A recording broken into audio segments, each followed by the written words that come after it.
Hi there, and thanks for tuning in. My name is John Reinhardt. I'm Associate Professor of English Applied Linguistics and Second Language Acquisition and Teaching at the University of Arizona. And this presentation is entitled Gameful Second and Foreign Language Teaching and Learning, The Wisdom of the Wild.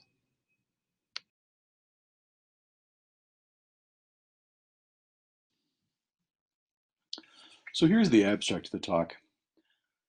Estimates are that upwards of 2 billion people played vernacular or non-educational digital games in 2017, with 800 million active players, numbers that increase by the thousands every month. Games are produced by thousands of designers in scores of countries and dozens of languages, albeit usually the top 25 languages or so. Avid gamers thus often play in languages not their own, leveraging their gaming literacies to play. Others whose language is available recognize that the language of many globally marketed titles can be switched into other top languages, perhaps an L2 they'd like to learn or practice. Unfortunately, when gamers ask their instructors if there are games to learn the L2, they're sometimes confronted with blank stares or warnings to avoid exposure to the vernacular non-academic language with commercial digital games are supposedly rife. Because of the widespread availability of L2 learning resources in the wilds of the internets, gamers then may turn to social media for advice. So this digital presentation will outline a descriptive study that surveys this online advice and compares it to findings and recommended practices in gameful computer-assisted language learning. A preliminary analysis of 145 posts on Reddit and Quora from 2014 to 2016 showed that, based on their own experiences, users recommend a wide variety of vernacular game titles and genres for L2 learning, basically anything that affords casual and enjoyable language use. They recommend playing games at the right proficiency level whose rules are not too unfamiliar, and that include a lot of language use and features offering time to read, reread, listen, and re-listen. They suggest using subtitles, mimicking voices, referring to dictionaries, creating vocabulary lists, leveraging related media, and interacting with other players. These findings are evidence that the wisdom of the wild is remarkably sound and aligned with research, and that digital gaming literacies are participatory, multifarious, and everyday.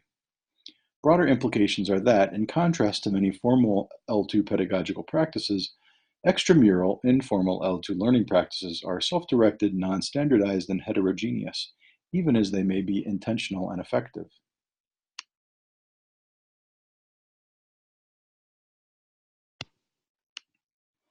So what is the wisdom of the wild? I'd like to start off with some posts on a Reddit board that were responding to a question, not posted by me, incidentally, about using commercial off-the-shelf games for language learning. For example, the game was way above my level and had so many useless or weird words because it's an RPG, but I liked the game and did end up learning some useful words. And because it was fun, I kept playing it till my Xbox broke. Or you're not passively watching it, you're also participating. When there's an order of information that is vital to your gameplay, you learn pretty damn fast the new words in those sentences. It's a fun way to learn a language for sure. And I personally don't like going too much out of my way to immerse myself. Rather, I like doing what I'd have done anyway, but in my target language. Do I feel like playing Assassin's Creed? Hey, might as well change the language to German or Spanish. So after reading these posts, I realized there was something to crowdsourced internet wisdom about the phenomenon of gameful second and foreign language teaching that we language teachers and applied linguists should pay attention to. This led to this project I'll describe in the presentation.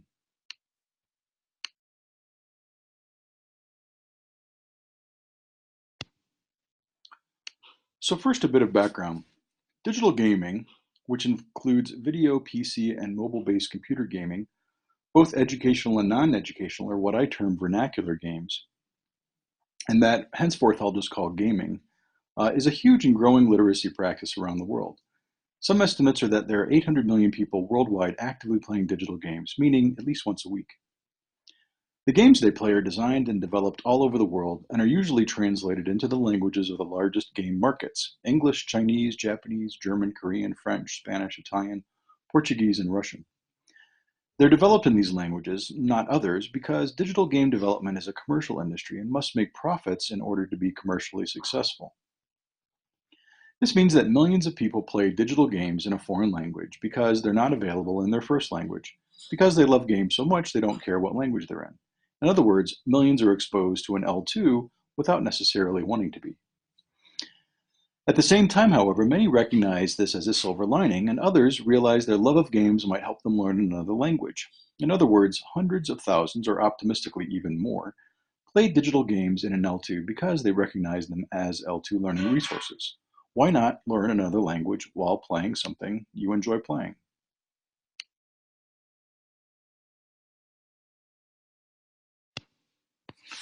So this leads to my general guiding question. How do people actually use games informally to learn or practice in L2?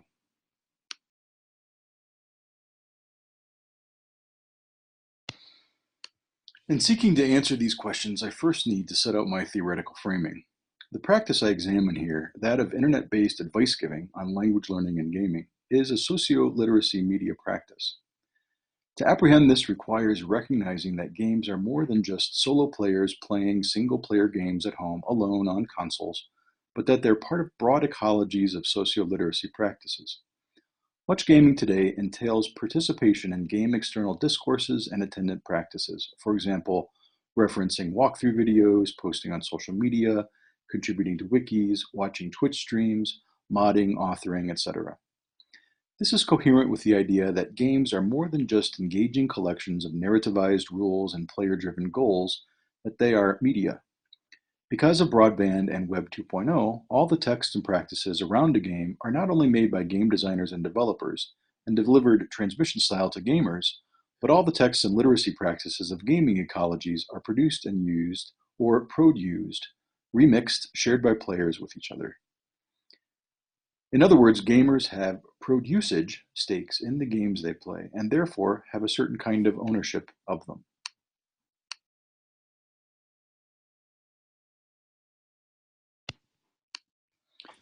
This leads to a second theoretical framework guiding this project, which is the idea that the various participatory media and literacy practices surrounding gaming are typified by certain dispositional qualities we might call gamefulness.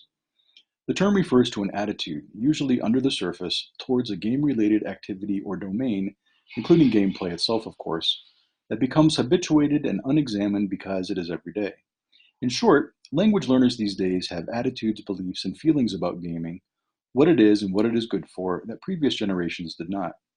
A gameful approach or disposition recognizes that play in games, which we can think of as organized play, has systemic features and forms that are inherent and potentially applicable to a variety of activities, not just game playing, that include rules, narratives, competition, goals, chance, simulation, and vertigo.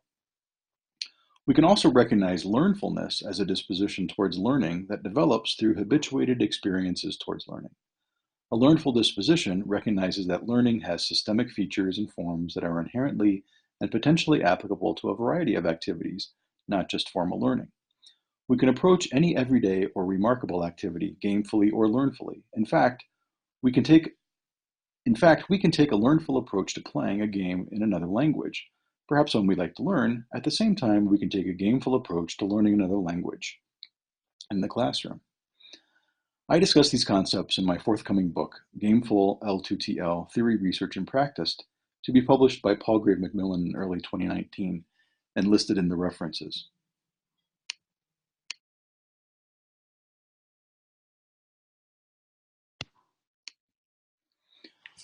Learnful gaming tends to emerge from informal everyday activity like gaming, while gameful learning can be associated with more school-based formal contexts.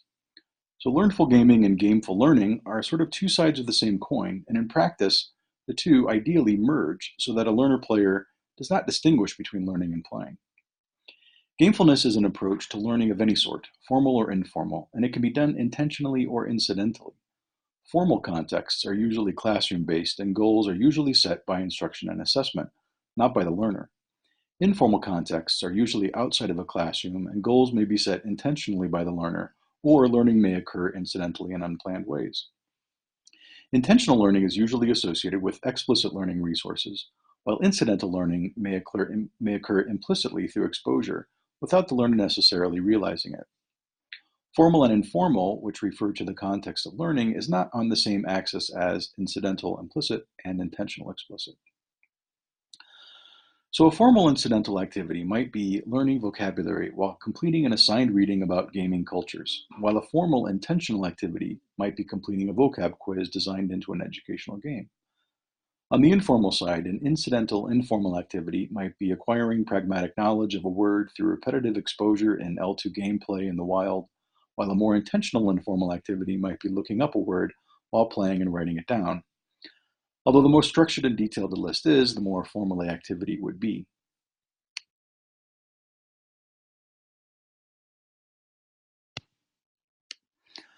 So we can use the concept of learnful L2 gaming as a way to conceptualize how informal L2 learning and extramural gaming practices might inform more formal structured uses. There are several studies that have explored these potentials. For example, Chick in 2014 explored the learnful English L2 gaming practices of 8 Chinese college students. In Hong Kong at the time of the study, many young people played games in English because they weren't available in Chinese. She showed that the students exercised autonomy in various ways. As learnful L2 gaming was impacted by location or where the game was played, the degree of formality or whether the student was playing it intentionally, how explicit pedagogical structures were integrated into the practices, and the degree of control or agency that individual learner players had, as well as how well they were able to manage the practices over an extended period of time. Also using qualitative methods, Vasquez Calvo presented a case study of an L2 gamer who participated in extramural fandom affinity spaces by taking on different roles like gamer, reader, commenter, and fan translator, interacting with other players and participants, and engaging in a variety of complex literacy practices.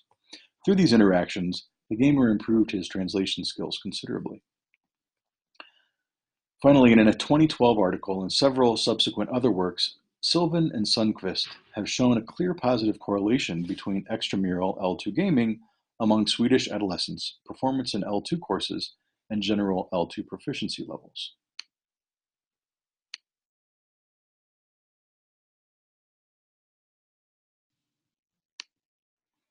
So based on my browsing of internet forums, my theoretical framing, and the research of others, I was able to devise more specific research questions.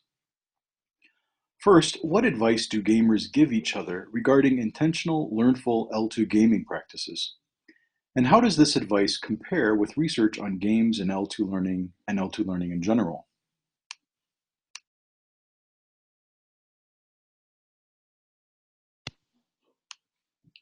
To get at the answers, I conducted a small study that analyzed 4 web-based discussion boards devoted to the topic on sites where people today ask and discuss general knowledge questions openly, Quora and Reddit. Both are freely accessible internet spaces where all posts are publicly accessible under fair use.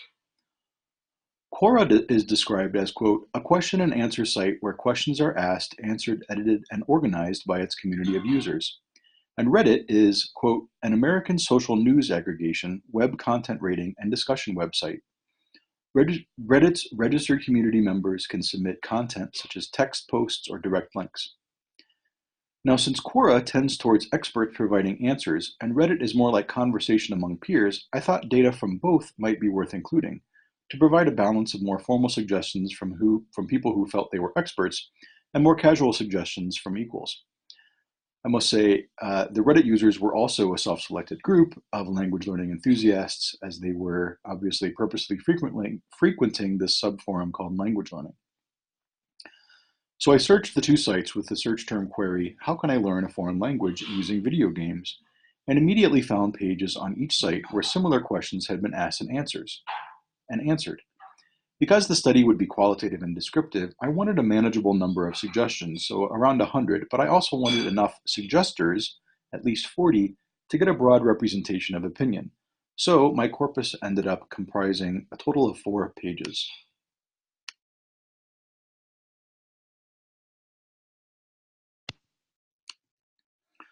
I found 4 pages that seemed to have answers. The 2 Quora pages answered, how can I learn language by playing games? And there were 3 answers that looked applicable. This was from 2014. And then the second Quora answered the question, can you learn a language by playing video games? To that, there were 5 answers, and that was in 2016. The Reddit forums were a little more activity. The first one was under the language learning subforum, and the topic was playing video games in another language. And there were 110 comments, and this was from 2016. And then I found another one answering anyone play video games in a foreign language, also in the language learning subreddit, and there were 27 comments, and that was from 2015.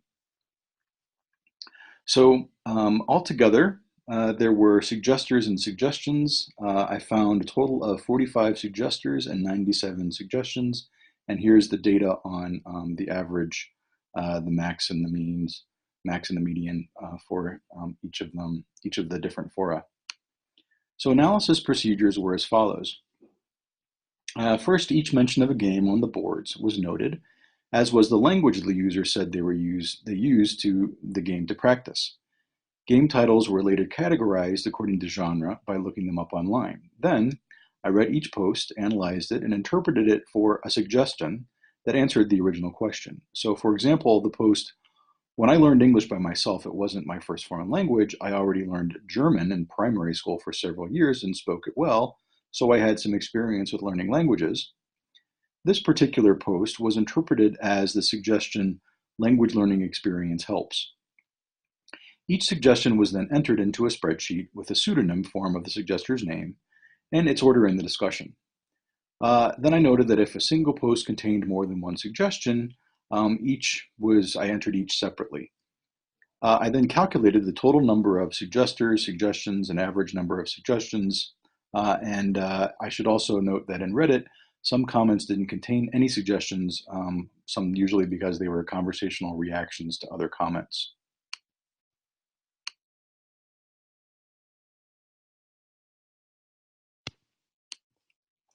To categorize the data, I then coded each suggestion according to what it was about, drawing on my experience playing games in other languages and researching language learning games and gameful second language teaching and learning.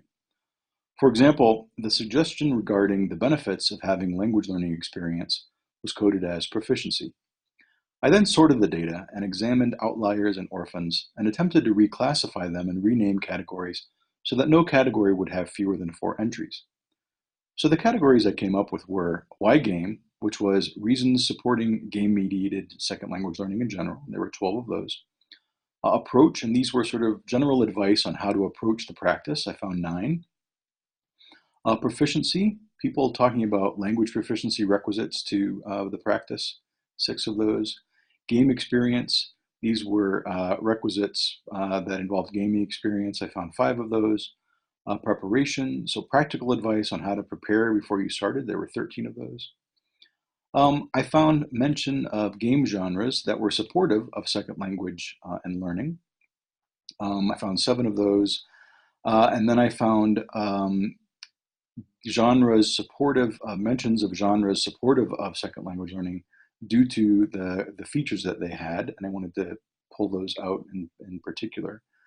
And then I had mentions of genres that did not support second language learning. I found 6 of those.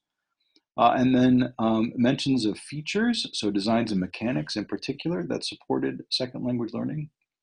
And then mentions of features that did not support second language learning. There are 4 of those. And then I found what I call play-learn strategy, and these were strategies for playing and learning that were supportive of second language learning, 14 of those.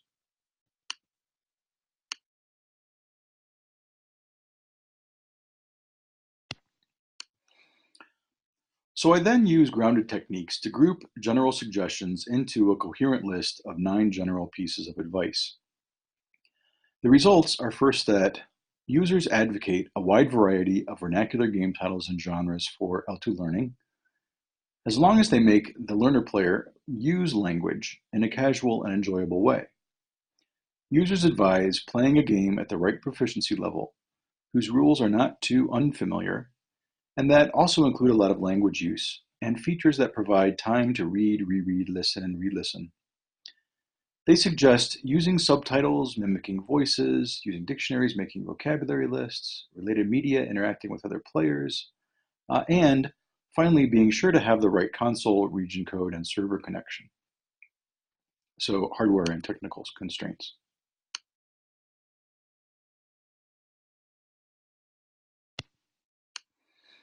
So the first finding is that people really advocate a wide variety of vernacular game titles and genres for L2 learning. So on the four boards, there were 62 mentions of game titles that were useful for informal L2 learning. 43 different titles or series were mentioned, 10 of which were mentioned more than once.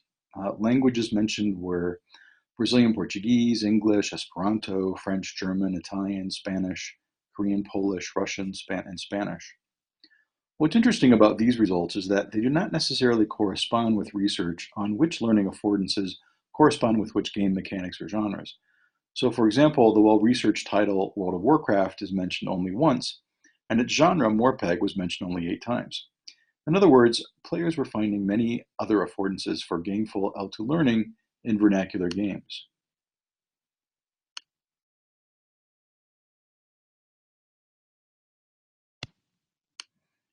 So the second batch of suggestions were broad reasons and rationale supporting the notion of gameful L2 learning, answering the question why one should do it. Now, as an exemplar suggestion, one user stated that digital gaming is, quote, an extremely effective yet entertaining way that would help you go through the toughest curve of learning a new language, meaning the part where you can actually use the language itself. This idea of use and usefulness characterized several other suggestions, which argued that games helped one learn because they provided a naturally motivating, immersive environment where language was used to the end of playing the game. Others argued games were better than other media because, quote, you're not passively watching it, you're also participating. When there's an order of information that's vital to your gameplay, you learn pretty damn fast the new words in those sentences. It's a fun way to learn a language for sure. So, in particular, users suggested that games were useful for learning directive language and vocabulary, especially language one wouldn't normally learn in a classroom. For example, the example given was Rache, which is German for revenge. There were mixed feelings throughout the suggestions, however, about whether this vocabulary was useful and whether it even mattered if it wasn't useful.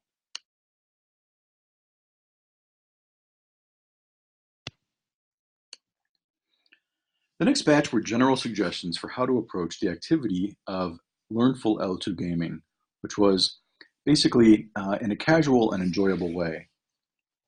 These were specifically to take one's time, be patient, to play during free time, to be actively involved in trying to learn, and to try a variety of games. In other words, be learnful. One should try games with enjoyable topics and registers one wants to learn, but because if the game is enjoyable, the extra effort needed won't be as demotivating. Keeping things informal seemed key. And as this particular user put it, and I mentioned in the beginning, I personally don't like going too much out of my way to immerse myself. Rather, I like doing what I would have done anyway, but in my target language. Do I feel like playing Assassin's Creed? Hey, might as well change the language to German or Spanish.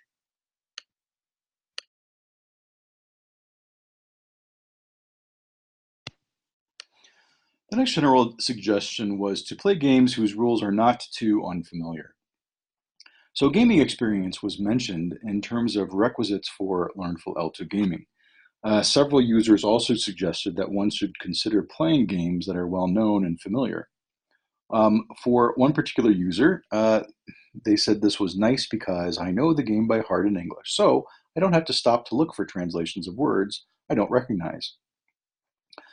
Another user notes that if one plays with lots of dialogue that you've played before in other languages, you can have everything captioned. So research, in particular Rama Van S. Black and Warschauer 2012, which is in the references, has provided evidence that game proficiency can be leveraged for L2 gaming because gameplay involves many universal skills that are transferable between titles and genres, while learning to play an unfamiliar genre in an L2 can be doubly taxing, since the player is learning both the L2 and new game rules simultaneously.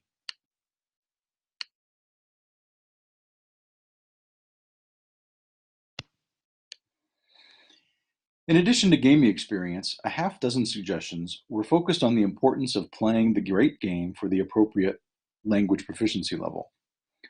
All of these argued that one's level should be at intermediate or higher, and that the game should generally be at one's own level, or else too much time would be spent trying to keep up. Interest was again an important consideration, as it could make up for some proficiency issues. So for example, one user recounted a mixed experience playing Lost Odyssey in Korean, and they said that the game was way above my level and had so many useless or weird words because it's an RPG. But I liked the game and did end up learning some useful words, and because it was fun, I kept playing it till my Xbox broke.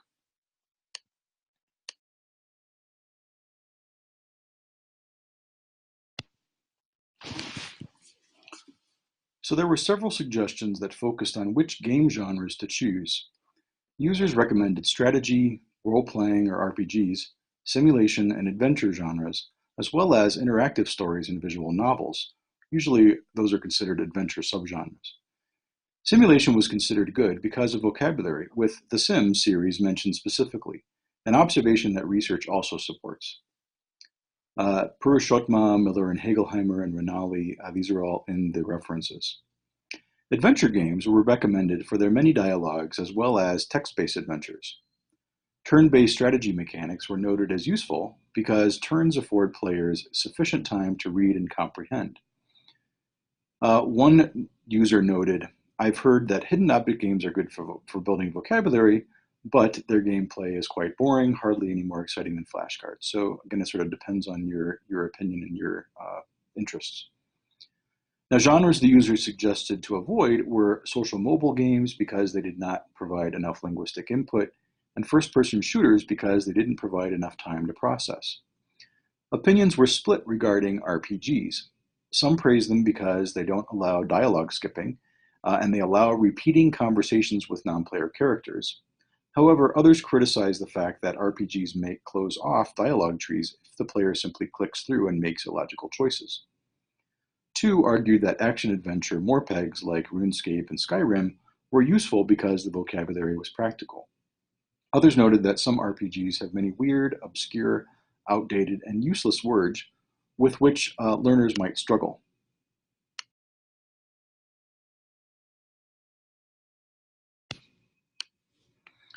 Another group of suggestions mentioned specific game features, designs, or mechanics that they felt supported autonomous Gameful L2 learning. These included mechanics that, one, forced the reading of text or participation in conversations, were text or audio heavy, that included everyday vocabulary, that offered both audio dubbing and subtitling, that accurately synced audio and subtitles, that left subtitles on the screen long enough, that allowed repeated listenings to dialogues, that provided enough time to look up words, that forced the player to make choices dependent on language comprehension, and finally, that had long, interesting stories, although too much narrative, one person's suggestion, could be discouraging.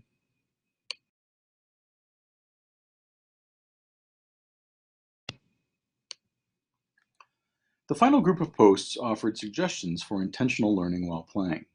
For example, there were suggestions to read the subtitles while listening to the dialogue, to mimic the pronunciation of the in-game characters, and to use a dictionary when necessary. One user explained that he treats a game, quote, like a book from when I was a kid and just used the crap out of it out of context clues when I'm reading. It works pretty well. If I run into something I can't figure out, I run to Google Translate. Another suggestion was to make lists of vocabulary and create quizzes for them in Quizlet or Memrise, and then review them between play sessions. Another was to play a game associated with a particular movie or book, for example, Star Wars or Harry Potter, in the L2, and then watch or read the book in the L2. Watch the movie or read the book in the L2. Others noted the importance of interaction with other players, for example, to socialize, approach other players, and to join a clan, a team, or a guild in the L2. They argued that playing the game alone wasn't enough, that communication among other players with other players was essential for L2 learning. So these final suggestions also focused on preparing to play and setting up the game. Xbox consoles, for example, only play games purchased in the region they were purchased, while PlayStations will play games purchased from other regions. Suggestions were to set the console to the target L2 and to play on a server in the L2.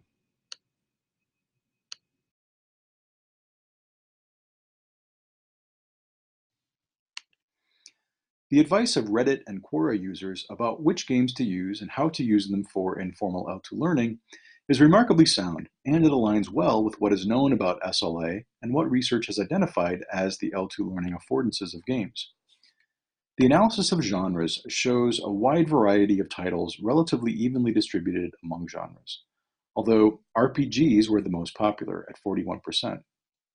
Interestingly, the genre and game researched for second language teaching and learning most to date, the Morpeg World of Warcraft, was mentioned only once. While there was mention of social interaction, it wasn't deemed as necessary as interest in the title. There's also no evidence that users consider it important if the cultures represented in game narratives match the culture traditionally associated with the language being studied, or whether the narratives in the game might reflect particular biases or ideologies. It seemed more important that a learner-player knew and enjoyed the game and that its mechanics were conducive to learning. So this is evidence that adopting and maintaining a learnful disposition or attitude while playing games, even when the primary purpose is to play, is of utmost importance. In this sense, gamefulness and learners merge when players are playing vernacular games for L2 learning purposes. While learnfully minded individuals may play in order to learn, enjoyment is still important since it leads to persistence. So the fact that users did not agree on whether it was okay to learn vocabulary one might never use outside the game is notable because it reflects different levels of language awareness. In other words, some users seem to be aware that to reach higher proficiency levels, learning rare or vocabulary specific to particular registers is unavoidable. At lower proficiency levels, there may be truth to the notion that learning low-frequency register or domain-specific vocabulary is not practical in a sense, because one may not have already learned the more frequent basic words. Once an L2 learner passes the 2,000-word threshold of intermediate proficiency, the frequency of new vocabulary begins to drop, and new vocabulary becomes more naturally found in only certain registers. Using corpus and word frequency analysis techniques, Thorne, Fisher, and Liu in 2012 showed that the in-game vocabulary of a game like World of Warcraft is at about a US 7th or 8th grade reading level, but with higher than average lexical sophistication. So in-game texts tend toward either relative simplicity or advanced syntactic complexity in terms of readability. So with this in mind, the suggestions to play games whose vocabulary domains are everyday and practical are sound, but so are the recommendations that learning rare vocabulary is fine if one wants to and is at intermediate proficiency or above.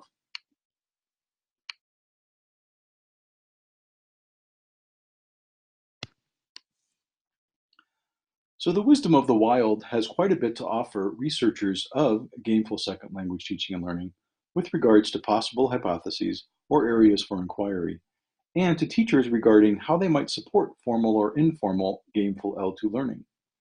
Specific suggestions are to use games whose vocabulary are at the player's level or just above, to use games where language comprehension is operational to play, not incidental to it, to take advantage of game features or mechanics that allow for processing time, and to leverage game proficiency in order to learn. That is, consider playing the game in the L1 first if possible, or at least play a familiar genre.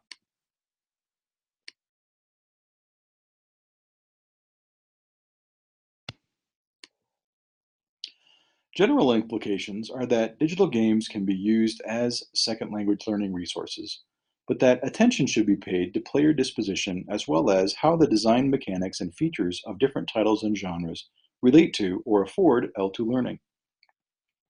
A gameful environment for second language teaching and learning should recognize that learner players' gaming proficiencies and play preferences make a difference. Gameful tasks should promote cognitive and social interaction, and narratives do not necessarily need to be situated in traditional or stereotypical portrayals of the target culture in order to be effective. Access to dictionaries and possibly translations should be available, and designs might leverage how the players might be able to control subtitles, dubbing, as well as pause, repeat, and record different features within the game.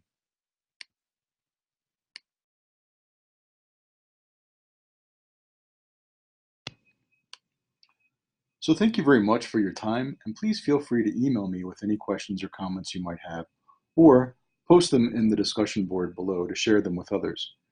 I'll be at the October 20th L2DL Circle event on the U of Arizona campus, so if you see me and want to ask me something, please do. Thanks again.